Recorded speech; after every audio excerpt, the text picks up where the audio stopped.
रेवा के तीरे, रेवा के तीरे भज गोविंदम भज गोपालम। रेवा के तीरे बोलो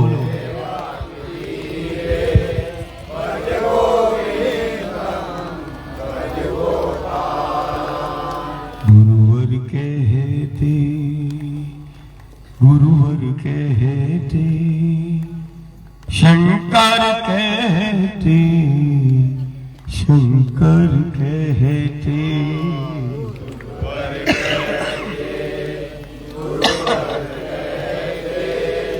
शंकर कहते, शंकर कहते। रेवा के तीरे, रेवा के तीरे गुरुवर कहते, शंकर कहते। रेवा के तीरे, रेवा के तीरे गुरुवर कहते, शंकर क्या कहते? भज गोविंदम भज गोपालम भज गोविंदम भज गोपालम।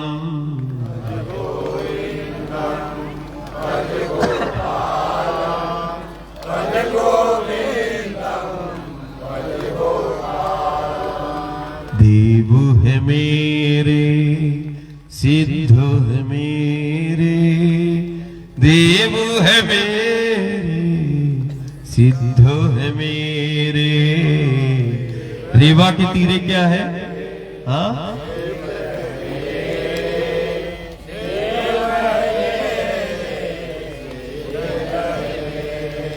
देव है मेरे सिद्ध है मेरे, गुरुवर मेरे शंकर मेरे। देव है मेरे सिद्ध है गुरुवर मेरे शंकर। और कौन है? गिरिधर मेरे रघुवर मेरे, रेवा के तीरे, रेवा के तीरे गिरिधर में रघुवर में सब मिलेंगे।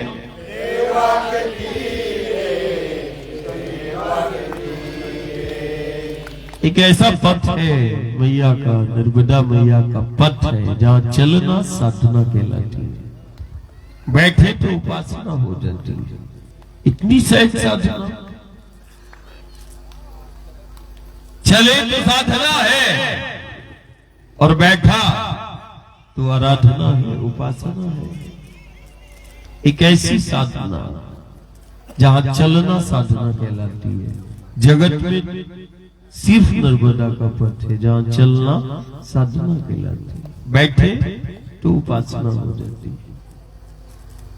असाधना जहां चलने से देव पितर संतुष्ट हो जाते हैं, चलने से पितर संतुष्ट होते हैं। नर्मदा का पथ जहां चलने से विघ्न बाधा और संकटों का समाधान हो जाता है, निवारण हो जाता है। विघ्न बाधा संकटों के निवारण के लिए न जाने कितनी विधि और विधान बताए गए।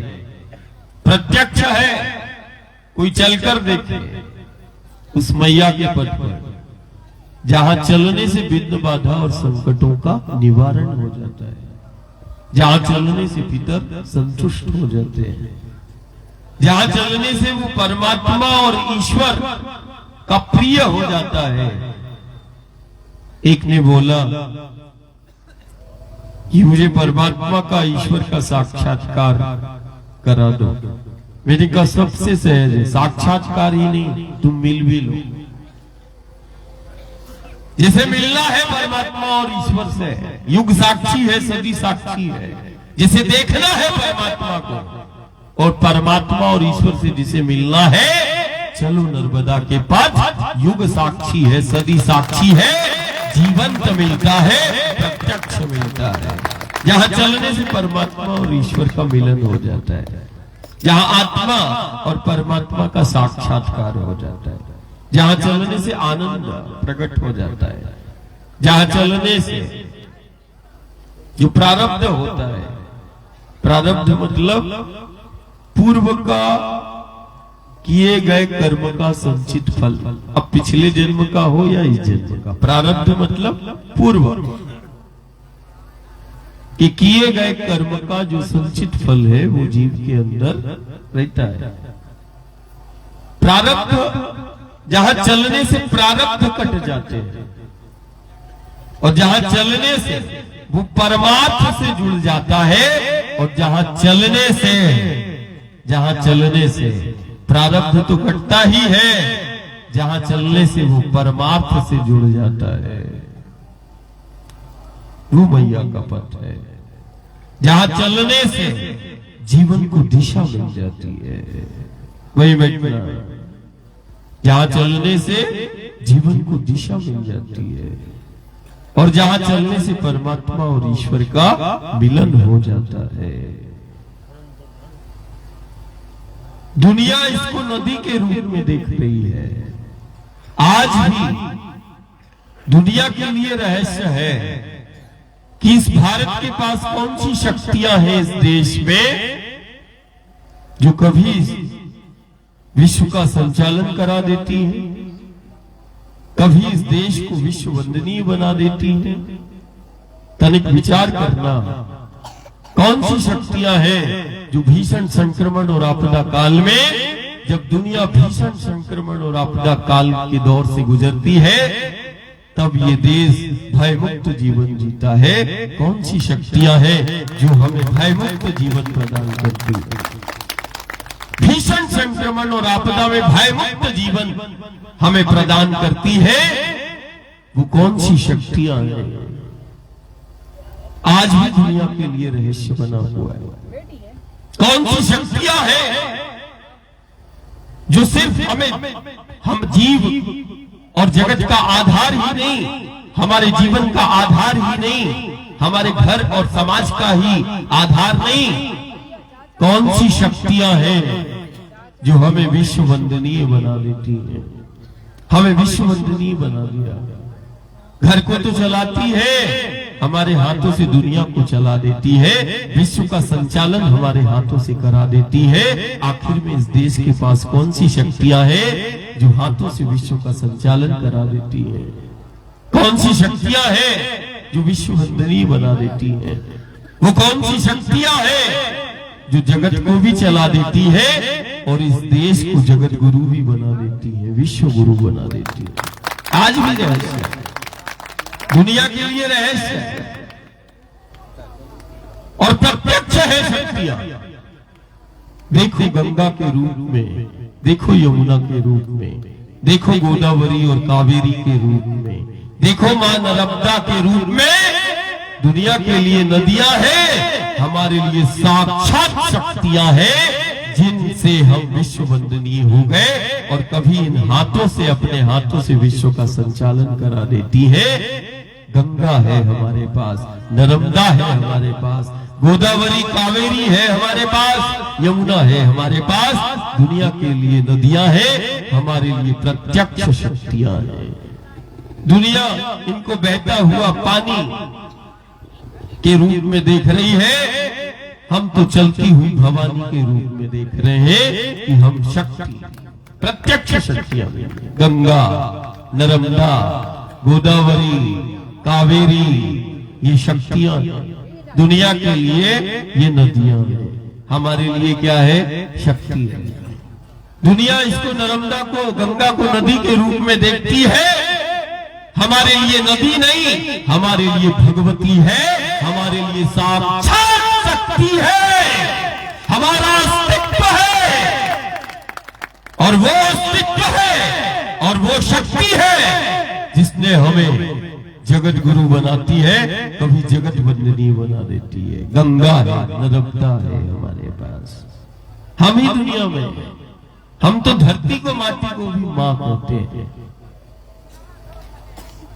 हम तो गौ को भी माँ कहते हैं। दुनिया के लिए वो पशु है, हमारे लिए साक्षात वो माँ है, जो हमारी प्रसन्नता और संपन्नता का आधार है। धर्म संस्कृति का वो मेरुदंड है। जैसे शरीर में मेरुदंड होता है, वैसे गंगा नर्मदा है, वो गौ है। उसके बिना कहते ना, शरीर से यदि मेरुदंड को निकाल दे तो ना बैठते बनेगा, चलने की तो कल्पना ही नहीं कर सकते। ऐसे हमारे घर गांव और ये देश है, मेरुदंड है, आधार है। और हम पूजते भी और हम मानते भी हैं नदी के रूप में। दुनिया देखती है हम भगवती के रूप में, हम शक्ति। थोड़ी देर के लिए परिवार कहां से है? ये परिवार कहां से है भाई? हाँ, बैठ जाए ना। अतिथि तुम्हारे मनकेड़ी में, ध्यान देना, मनकेड़ी में आज पूरा भारत बैठा है। महाराष्ट्र है, गुजरात है, बंगाल है, यूपी है, बिहार है, पूरा एक छोटा भारत बैठा है। द्वार पर आए अतिथि का यदि मान यदि तुमने कर लिया तो महादेव प्रसन्न हो जाएगा। कोई अगर अनुष्ठान पूजन पाठ की नहीं, द्वार पर आए अतिथि की बस सेवा कर लो, द्वार पर आए अतिथि का मान कर लो, सहस्त्र कोटि यज्ञ का फल तुम ऐसे ही प्राप्त कर लो। कोई भी नहीं, कोई भी, सिर्फ द्वार पर आए अतिथि का मान करना है। और द्वार पर आए अतिथि की यदि सेवा यदि मिल गई तो वो पितर तो संतुष्ट होते ही है, परमात्मा और ईश्वर उसके द्वार पर प्रकट हो जाता है। ये सदी साक्षी है, युग साक्षी है। अतिथि का द्वार पर आए, साधु का, संत का, भक्त का, प्रेमी का, अतिथि देवो भव। देखो तुम्हारे मनकेड़ी में मां नर्मदा के द्वार पर आज गुजरात, महाराष्ट्र, बंगाल, यूपी, बिहार, न जाने कितने प्रांतों का व्यक्ति भक्त प्रेमी बैठा हुआ है ना। ये नर्मदा के वो गांव नगर है जहां बिन बुलाए संत और भगवंत का मिलन हो जाता है। ये वो नर्मदा के द्वार है, गांव और घर द्वार है, जहां बिन बुलाए ही साधु संत और भक्त प्रेमी आ जाते हैं, आ जाता है। कौन सा द्वार है? बोले नर्मदा के पथ पर वो गांव है और वो नगर है जहां वो भक्त प्रेमी साधु संत नारायण आ जाते हैं। शंकर जिस द्वार पर है वो नर्मदा के द्वार है। तो हमें एक ऐसी शक्ति मिली जिसके दर्शन की महिमा है। किसकी महिमा है? दर्शन। भूमंडल में एक ऐसी शक्ति का प्राकट्य हुआ और ब्रह्मांड में मात्र एक ऐसी शक्ति है जिसके दर्शन की महिमा बताएगी। दर्शन मात्र से जीव का कल्याण कर देती है। ये वो नर्मदा है जिसका दर्शन की महिमा बताई। दर्शन मात्र से जीव का कल्याण करती है और जिसका दर्शन जीव को भय मुक्त कर देता है। और बारंबार यदि इस माँ का, भगवती का कोई दर्शन करता है तो वो दर्शन जीवन में बदलाव और जीवन में परिवर्तन ला देता है। बोले कौन सी ऐसी शक्ति है जो जीवन को बदल देती है, जीवन को दिशा दे देती है? कौन सी देवी और कौन सी शक्ति है जिसके दर्शन से बारंबार यदि कोई दर्शन करता है तो परिवर्तन ला देता है? जिसका दर्शन जीवन को दिशा दे देता है, जिसका दर्शन जीव को भय मुक्त कर देता है। बारंबार दर्शन करने से जीव के अंदर जो असीम आनंद है उस आनंद को प्रकट कर देती है। ये वो भगवती नर्मदा है। असाधारण। और जितनी माई के दर्शन की महिमा है उतने ही उसके तट और पथ पे चलने और बैठने की महिमा है।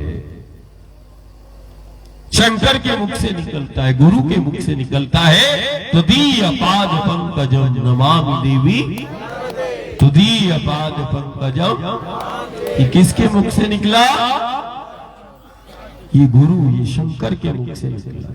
शंकर जिसके श्री चरणों की नित्य स्तुति करते हैं, ये वो आदिशक्ति है, ये तीर्थों को प्रकट करती है। सर्व तीर्थ नायक, तीर्थों की अग्रज है, तीर्थों की नायक है, तीर्थों की जननी है, जो तीर्थों को प्रकट करती है।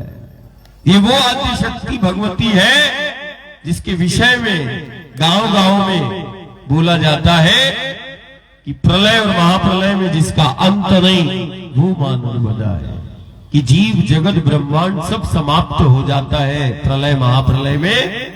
उसके बाद भी जिस शक्ति का अस्तित्व बताया गया ये वही है जिसकी आराधना साधना में हम बैठे हैं।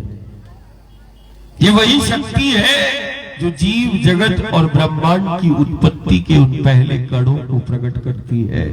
दुनिया के लिए आज भी शोध है कि इतने विराट ब्रह्मांड की उत्पत्ति का वो पहला कण कहां से आया। आज भी शोध का विषय है कि चाहे जीव हो, जगत हो, ब्रह्मांड हो, निर्माण हो या संचालन हो, सब सूत्रों पर होता है। किस पर होता है? सूत्रों पर है। ये भगवती सूत्रों को प्रकट करती है जिससे रचना होती है, निर्माण होती है। जैसे जीव की रचना का सूत्र क्या है? गुण सूत्र। उसको क्या बोलते हैं? गुण सूत्र। फिर तुमने सुना होगा रक्षा सूत्र, ब्रह्म सूत्र।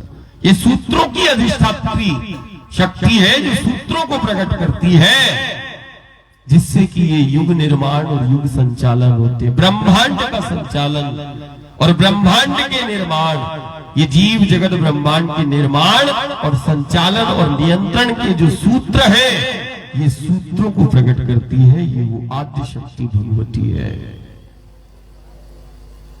आज ज्ञानी और विज्ञानी भी कहता है कि यदि तुम्हारी भी यदि रचना हुई है, ये रचना बनी है मां के गर्भ में, तो उस रचना के पीछे है वो गुण सूत्र।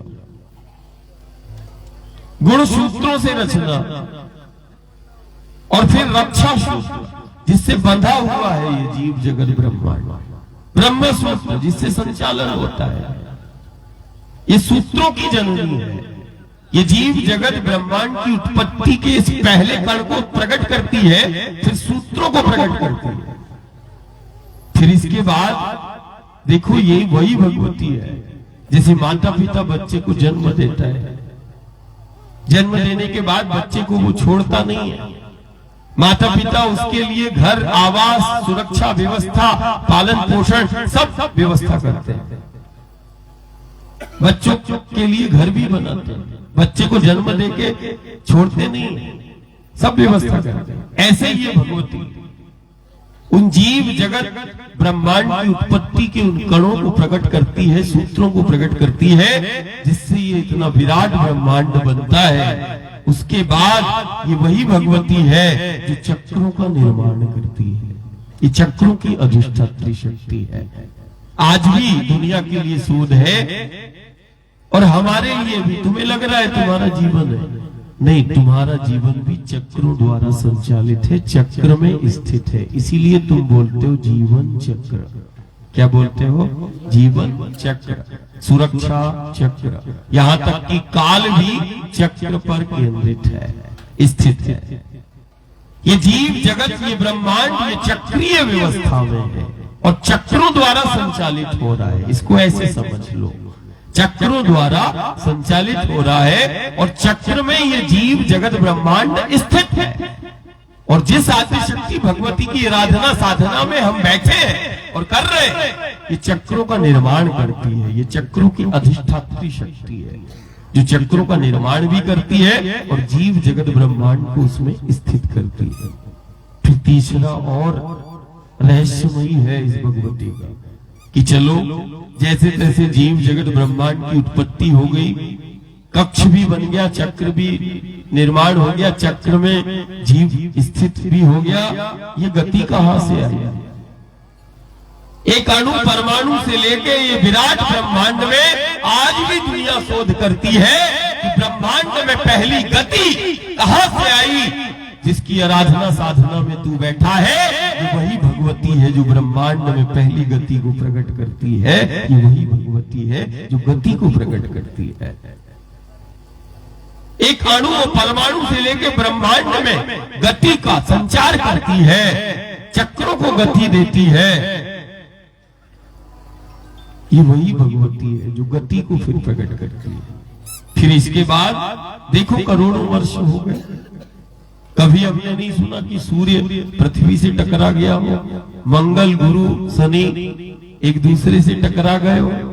सब चक्र में है और सब एक दूसरे की परिक्रमा कर रहे हैं। और अपन क्या कर रहे हैं? नर्मदा परिक्रमा कर रहे हैं। अब अपन मूल सार पर आएंगे कि ये परिक्रमा क्या है ना, इसको समझने का प्रयास करना। तो परिक्रमा तो सारे ब्रह्मांड में हो रही है। पृथ्वी, सूर्य, चंद्र, मंगल, गुरु, शनि सब एक दूसरे का परिक्रमा कर रहे हैं, चक्र में स्थित है। चक्र चल रहा है, चक्रों में गति है और वो सब एक दूसरे की परिक्रमा कर रहे हैं। लेकिन हमने कभी नहीं सुना कि सूर्य जो है चंद्र से टकरा गया हो, पृथ्वी मंगल से टकरा गया। नहीं, करोड़ों वर्ष हो गए इसको। ये वही शक्ति है जो कणों को प्रकट किया, जिसने सूत्रों को प्रकट किया, जिससे ये जीव जगत ब्रह्मांड की रचना होती है। फिर इसके बाद ये वही भगवती है जो चक्रों का निर्माण करती है। ये चक्रों की अधिष्ठात्री शक्ति है। ये वही भगवती है कि चक्रों के निर्माण के बाद वो जीव जगत को, ब्रह्मांड को, उसको स्थित करती है। चक्रों में स्थित करने के बाद ठीक वैसे ही जैसे कुम्हार माटी को चाक पे चढ़ाता है, अपने हाथों से पहिए को घुमाता है और फिर अपने हाथों से वो माटी से पात्र का निर्माण करता है, ऐसे ये भगवती चक्र का निर्माण करती है, जीव को उसमें स्थित करती है, कुम्हार की भांति हाथों से गति प्रदान करती है और फिर अपने हाथों से ये निर्माण और ये संचालन इस जीव जगत ब्रह्मांड का ये भगवती करती है। ऐसा है। अब हमारी परंपरा है कि हम परिक्रमा करते हैं। परिक्रमा सनातन से चली आ रही है।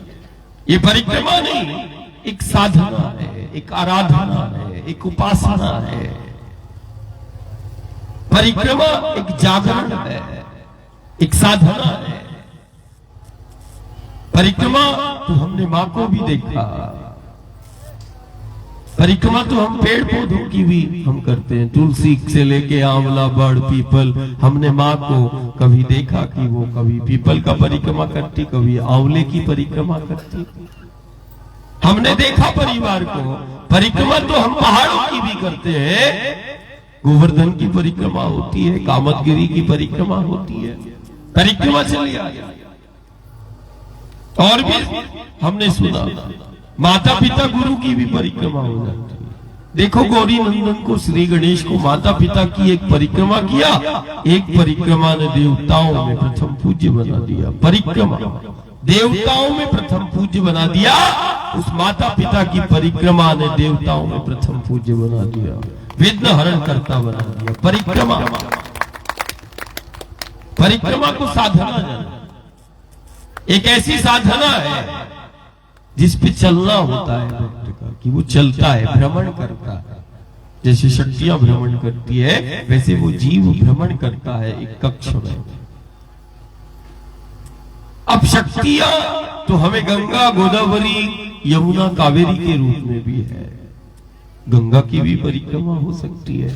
प्रश्न आता होगा कि नहीं, परिक्रमा है तो यमुना जी की भी कर ले। नहीं, जगत विख्यात है नर्मदा मैया की परिक्रमा। उसके पीछे यही कारण है कि ये चक्रों की अधिष्ठात्री शक्ति है। नर्मदा मैया की परिक्रमा वो साधना है जो चक्रों को जागृत करती है और चक्रों का समन्वय और संतुलन को बनाती है, जिस पर जीव का जीवन चल रहा होता है, जिस पर हमारी व्यवस्था है, जिस पर हमारी सुरक्षा है। ये साधना आनंद को तो प्रकट करती है, ये साधना भक्त की हर एक कामना और इच्छाओं की पूर्ति तो करती ही है। ये नर्मदा मैया की परिक्रमा जो जिस भाव से निकला, कोई कामना इच्छाओं को लेके निकला, कोई विघ्न बाधा संकटों के निवारण के लिए निकलता है, कोई आनंद के लिए, कोई परमात्मा की प्राप्ति के लिए, कोई मोक्ष के लिए, जो जिस भाव से। ये तो वो साधना है कि साधना तुम कर रहे हो और तुम माई के पथ पे चल रहे हो और तुम्हारे पितर संतुष्ट हो रहे हैं, पिछली पीढ़ियां भी संतुष्ट हो रही हैं। ऐसी साधना कि पिछली पीढ़ियां भी तृप्त हो गई और अगली पीढ़ियों को भी दिशा मिल गई। ये साधना दिशा देती है, ये साधना बोध कराती है, ये साधना जीना सिखाती है, ये साधना जीव को आत्मनिर्भर बनाती है। बोले कौन सी साधना है जिससे परमात्मा और ईश्वर से मिलन हो जाता है, आत्मा और परमात्मा का साक्षात्कार हो जाता है, आनंद और मोक्ष को प्राप्त कर लेता है? कौन सी साधना है जो जीवन को दिशा तो देती है, देवत्व को प्रकट भी कर देती है? और कौन सी वो साधना है जो अपनों से मिला देती है, परमात्मा से तो मिलाती है, सबसे मिला देती है। बोले मैया की परिक्रमा है, देवतुल्य बना देती है, असाधारण कर्ता को प्रकट करती है, कर्ता का बोध कराती है, सत्य का बोध कराती है, तत्व का बोध कराती, ब्रह्म का बोध कराती है। मैया की परिक्रमा साधना है, इसको क्या जानो? साधना है। एक ऐसी साधना जो सिर्फ साधना तो कोई भी तुम करोगे कल्याण होगा, लेकिन ये नर्मदा मैया की परिक्रमा वो है, ये वो साधना है जो सिर्फ जीव का ही कल्याण नहीं करती, ये वो साधना है घर परिवार समाज का कल्याण कर देती, जगत का कल्याण कर देती है। ये वो साधना है। साधना तो कोई भी होगी कल्याण हो जाएगा, लेकिन ये वो साधना है जो जगत का कल्याण कर देती है और जो जगत गुरु से मिला देती है, देवतुल्य बना देती है। ये वो पथ है जो चला है। मिलना चाहते हो यदि हस्तियों से, और यदि बनना भी चाहते हो यदि हस्ती, तो युग साक्षी है जो नर्मदा के पथ पे चला है, बड़ी बड़ी हस्तियों से मिला भी है और चलते चलते वो हस्ती बना भी है। नहीं तो अस्थियां तो भर के मिलाएंगे, है ना, कलश में भर के जला के। ये भी सत्य है। अस्थियों को मिलते हुए भी गंगा नर्मदा गोदावरी में देखा है, और इसी गंगा गोदावरी नर्मदा के पथों पर दुनिया ने हस्तियों को भी देखा है, हस्तियों से मिलते हुए भी देखा है और हस्ती बनते हुए भी देखा है। बोले कौन सा ऐसा पथ है जहां चलने से हस्तियां मिल जाती हैं और बड़ी बड़ी हस्तियां बन जाती हैं? बोले नर्मदा का पथ है, कोई चल के जाए, नहीं तो अस्थियां तो आएंगी। मिलना उसी से है जिसके लिए हम बैठे हुए हैं।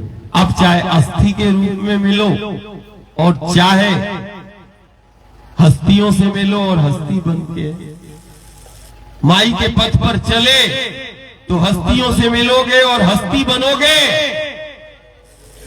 और यदि अनसुनी कर दिया तो घर के तू जला के अस्थि मिलाई घर में नहीं रखेंगे। ध्यान रखना, जिस घर से तू निकला है वो तेरा घर भी तेरी अस्थियों को और इस देह को नहीं रखेगा, वो भी जलाकर गंगा गोदावरी और नर्मदा में ही मिलाएगा। इससे अच्छा है जीते जात ऐसे ही मिल लेते हैं, है ना, ऐसे ही मिल लेते हैं। अरे जब मिलना ही है उससे तो जीते जी मिलते हैं, जीते जी मिल जाते हैं, वही तो दुनिया में और घर में काम कर जाते हैं, है ना। तो आज बहुत सुंदर महाराज परिवार भी बैठा हुआ है, परिक्रमा पैदल भी कर रहा है, कोई वाहन से करता है, वो भक्ति भाव है। कोई पैदल है, कोई वाहन से है, लेकिन भाव तो माँ के प्रति एक ही है ना।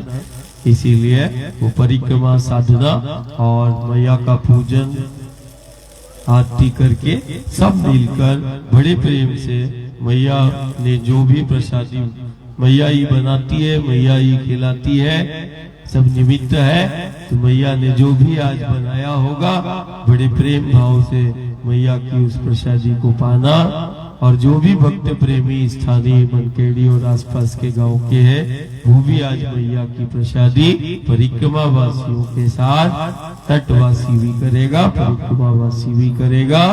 और निश्चित है हम यही गांव घर परिवार से कहते हैं कि देखो ये बहुत अपने असाधारण गांव नगर है, ये तुम्हारे गांव है, ये दुनिया के सबसे प्राचीन तीर्थ है।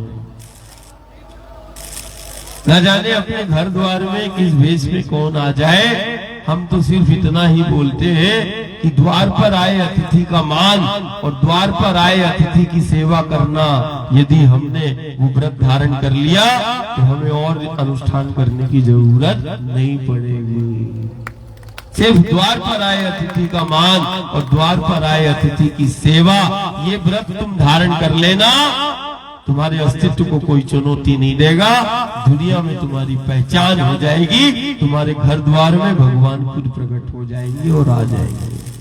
सिर्फ एक ये, दूसरा ये सदी कहती है और हर युग कहता है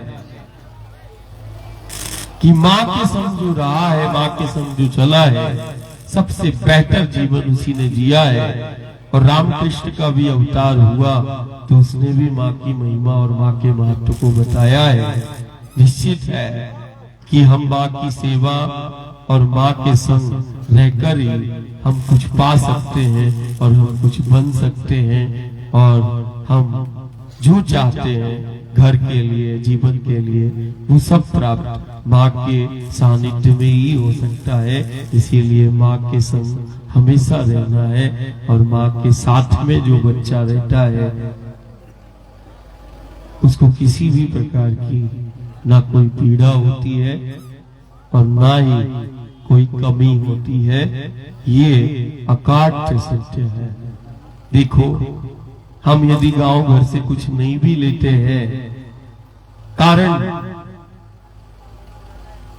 पर मत जाओ, लेकिन देखो माँ है वो, देखो वायु पर भी चलाती है, वायु पर चलाती है, और वायु पे चलना होता है। कितना असाधारण दुनिया के लिए है वो कि नहीं, वायु पर कैसे चलना होता है, लेकिन देखो वो माँ वायु से आहार करा देती है और क्षय भी नहीं होता है। माँ है ये, प्रत्यक्ष है। हमारे पास शक्ति प्रत्यक्ष है, उस नर्मदा के रूप में, गौ के रूप में, इस धरा, इस माटी के रूप में। इनसे जुड़कर तुम्हें जैसे अपने जीवन को बनाना है और जैसे तुम्हें घर और गांव को सजाना है, वैसे सजा लेना। एक ही सत्य है, वो है माँ, है ना।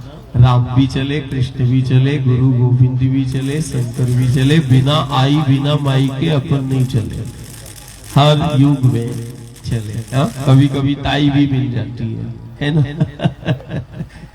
तो हमारे जीवन में तो माँ ही है, और हम सिर्फ ये कि वो दृष्टि भी मेरी माँ है, ये सृष्टि भी माँ है।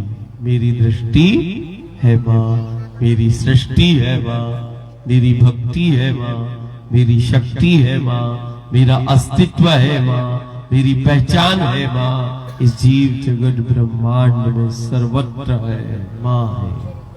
और ये तो वो आद्य शक्ति भगवती का प्रत्यक्ष हमें सानिध्य मिल रहा है। हम अपने जीवन के क्षण और पलों को व्यर्थ ना करें, माँ के संग रहकर अपने जीवन को सबसे बेहतर बनाएं, अपने गांव को घर को बनाएं। दूसरों के चरित्र को नहीं देखना है, दूसरों की निंदा में अपना समय व्यर्थ नहीं करना है, चरित्र ही देखना है तो प्रभु राम का देखो, हरि का देखो। कहते हैं कि राम का चरित्र देखना, चरित्र की चर्चा ही करना है तो राम के चरित्र की करो, हरि के चरित्र की करो। चर्चा करते करते बन जाते हैं और चर्चा करते करते दुनिया से मिल लेते हैं। क्या करना है किसी के चरित्र का? राम का चरित्र है, हरि का चरित्र है, हमें तो उसी का चिंतन करना है। हाँ, नर्मदा मैया की सब बैठे रहना, आचार्य पूजन करेंगे। और हमारा बार बार जबलपुर परिक्षेत्र के भक्त प्रेमी और घर परिवार से हम प्रार्थना करते हैं, और ये भी है कि ध्यान में, यज्ञ में, अनुष्ठान में, पूजन में, पाठ में देवी देवताओं को पूजते समय और आरती करते समय ये पैंट शर्ट पहन के मत करो। देखो, तुम दिन में जो कपड़े पहनते हो रात में तुम बदल लेते हो, सोने के पहले तुम कपड़े उतार लेते हो, जब बस देवी देवताओं को पूजने की बात आती तब तुम्हारे वस्त्र नहीं बदलते, लेकिन दिन में